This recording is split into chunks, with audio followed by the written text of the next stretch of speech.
Hey everyone, Thordan Smash here, and some of you might be aware that we got a bunch of new information about not only Season 19, but 20, 21, 22, and so much more. Today, we're gonna go over every single thing that was actually put out so you don't have to watch a bunch of different videos, and we're gonna go over the context of each one so that you have a good understanding of what this actually means and when you can expect it. We're also gonna go ahead and give out one of the Revenant Prestige skins that will be coming out next week. All you gotta do is like, comment, subscribe. You guys know the drill. But without further ado, let's jump into the topic of today's video. So unless you've been living under a rock, you might have heard about this new user on Reddit Uncovered called Truth Serum 26, who was a playtester for Apex Legends. Fortunately, he got caught, and so he deleted his Reddit account and he has not been posting any more leaks. However, he gave us a ton of new information for the upcoming Apex Legends cycle that we are going to go over today so that you guys know what to expect in the near future. And number 10 is going to be the fact that Thunderdome is coming back and it's going to be a mixtape map. Now you can actually see Thunderdome right here, and originally it was in POI on Kings Canyon. Now what's interesting about this one is it was right next to Skulltown. It's actually where Loba, when she was introduced to the games, blew up that specific area, but it was one of my favorite areas to land. It had some really cool high ground areas that made for great end games, and there was just a lot of fun stuff there as well. They've actually teased this coming back for a while, as with the brand new World's Edge update, there is the museum, and they actually have something called the Thunderdome era, which used to be a precursor to the Apex Legends game. True Serum did let us know it will be coming to mixtape, along with what's going to be number 9 on our list, which is going to be the brand new game mode called Treasure Hunt. Now this is going to be a brand new mixtape mode, which is most likely going to be played on Thunderdome and a couple of other special POIs that we will have the chance to do. Treasure Hunt is described by this user as a control mode tied game. There's going to be 4 to 5 teams of 3 that compete in a TDM style match where you go to certain nodes on the map and extract the treasure, which will count as a point. First to the cap limit wins, unlimited respawns and loadout just like controller TDM. I don't think the playtester has ever played Hardpoint, but if you have on Call of Duty, this is basically what it will be. Teams fight to control rotating objective areas on the map. A team earns a point for each second that a player occupies a hard point uncontested. It's basically like King of the Hill run around kind of style. You can actually see some example right here from the Call of Duty game, but I will be very interested to see how this takes off in the mixtape mode. I'm just glad we will finally have something new other than just control, TDM, and gun run, and I think it's really cool that we are finally getting to see that. Along with that, this user also let us know about a new legend being worked on called Cave in the works. There's supposed to be a character that can teleport through walls with portals. Other than that,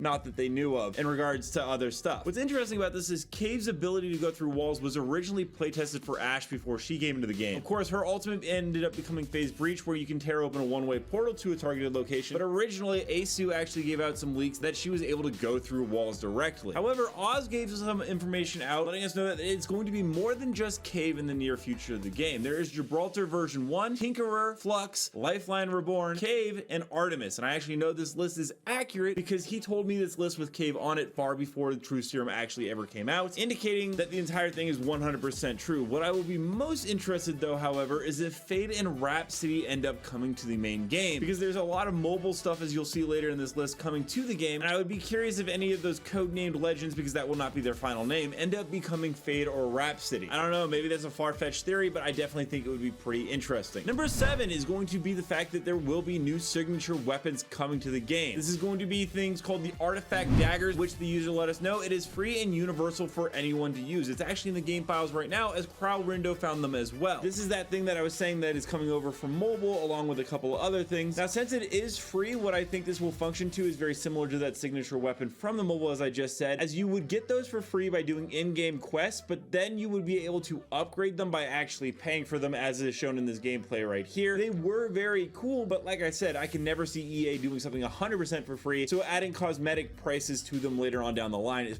probably what's going to happen here. Coming in at number 6 is going to be the brand new perk system. Now, you might have heard some leaks coming back about a month ago about how this is going to be brought into the game, but True Serum actually finally confirmed it, letting us know that it's going to be a small upgrade that every legend will have. You can choose between 2 at a time. It's like Fortnite upgrades, if you've ever played that game, that you get throughout the match. Not sure if they are random or the same 2 per tier that you can choose from. So if you see this image right here, it's basically this. There's a setup 1, a setup 2. There's a couple of little different things that you can do to upgrade. It's very similar to that version of the mobile. There's also another skill tree that actually had one where you could get free Apex packs and cosmetics. I do hope that this comes in at some point in the future. However, it doesn't look like they're going to go with this direction. They're going to go with the other one. As you can see, all the legends in the mobile version had perks very similar to this. It was a pretty well thought out design system, and hopefully it leads to more versions of progression that we can utilize in the game so that when it's a dry season, we have some stuff to grind out. Moving into number 5, we're going to be talking about the Lifeline rework. Now, we've known since Oz put it out that Lifeline Reborn will be coming in Season 22, 2022, and I can't confirm this is the correct date. True Serum gave us some more information, such as how the abilities will work. Her drone will actually shock enemies in a certain radius, and the drone will actually heal you as you go as it follows you around, and there's a second one you can put out for your teammates as well. However, the ultimate likely changed, and Oz actually did confirm this, and I have heard this as well, that the new ultimate is called Shockbot 3000, which is a reverse horizon ult, which will push everyone in the radius outside of it, basically shooting them away, allowing you to get any reses you want off. But I will be interested to see how this works in endgame and final circles when everyone is about 10 feet away and you can just launch them into the death ring. We have seen a more aggressive style Lifeline for a long time. There's her stories from the Outland where her drone actually shocks and attack people along with the finisher, along with the teasers in season 13 where it says keeping your family safe, and it has a Lifeline drone with turrets on. Overall, it should be pretty interesting, and I'm excited to see what ends up happening with this. Number 4 is going to be the fact that the next map is going to be called District. True Serum let us know that it is in the area of Angel City. Unfortunately, originally this was leaked with wall running, but it seems that they took it out after a while of playtesting it. As you can see, Angel City is a giant map in all the promotional art, and you can actually see some gameplay right here of it in a trailer for Titanfall 2, as that is what's the inspiration for it. What's interesting about this is that due to the fact that the way the map is structured, it heavily emphasizes wall running. So they've obviously had to downsize it if they aren't going to include that feature, but having a map that we play in a lot of buildings in is going to be a lot of fun because we just haven't had a map really like that in Apex Legends. It will also change up the meta quite a bit, so I'm excited to see this come into the game. Number 3 is the fact that we finally got more information about Conduit, and this was actually backed up by Oz. Conduit's abilities at this point seem to be a passive, where a teammate's out of a tactical range, you get a 40% speed boost for her until you catch up to your teammates. A tactical where you heal 25 shields with multiple charges, and an ultimate unbreakable Watson fence, which I've heard is actually a Titan battery. Her real name seems to be Rowena. She is from the Philippines. She has a sister, blue and yellow armor made from a Titan, and so a lot of people are thinking that because she's from the Philippines, she could be tied to Tai Latamosa, which is definitely a possibility, as that is the original owner of BT, if I'm not mistaken, or the first one linked with BT. And what's cool about this character and what lines up is the fact that Latamosa is from the Philippines, and that the new Legend Conduit does seem to be a fan of Titans, which could imply that that is the case. My other theory is the fact that it could in fact be Loba's sister, as we're getting a lot of Loba lore. We'll cover that in a second, but the reason why is because in both Oz's and some information I got, the sister seems to be a very big part of her story, and it just seems weird to mention that she has a sister without it having any connection to anything else, but we'll just have to wait and see when we get stories from the Outland. Number 2 is going to make you guys pretty excited. Newcastle will be getting the next heirloom. We do know that it is going to be a sword. Oz said that this does come from True Serum. Newcastle's theme with the sword makes a lot of sense, as that's always been a character style for him, especially as he has the giant shield on his back. Shield and sword, we always saw that coming. Something you may not have heard is that Loba is going to be getting the prestige skin. This makes a ton of sense, especially if Conduit has some relation, because we've been getting tons of Loba lore with last season's Thief Spain solo quest, along with the new Kill Code trailer that came out the other day, which featured a ton of Loba and Revenant, and has basically been the entire storyline of this season. I think we're nearing the end of actually Loba lore, and we'll be moving on to something else in the near future. And number 1 is something that wasn't actually talked about in the leak at all, but I do have confirmation on. The next weapon that is going to be added to Apex Legends does appear that it's going to be the Scorpion, which is a crossbow that fires arrows, as you guys have seen in the gameplay leak back from season 12. It does have some unique functions, such as it can fire in auto and single fire modes, and it was very interesting because you could fire a lobbing projectile that sticks to enemies for 40 damage, very similar to an arc star, and then it would explode shortly after for 60 damage. The lobbing projectiles can also be stuck on walls, which is a very unique function. However, I imagine lots of this is going to be changed, and it is important to note that while it may be coming next, it's not going to be coming this year, so expect this for 2024. Let me know down below, out of the 10 that we listed here, what are you most excited for coming into Apex Legends, and what are you least excited about coming? Also, don't forget to check out this channel right here by my editor Novell, who does amazing Apex Legends content. And until next time, Legends, keep slaying the aliens. I'll see you out there.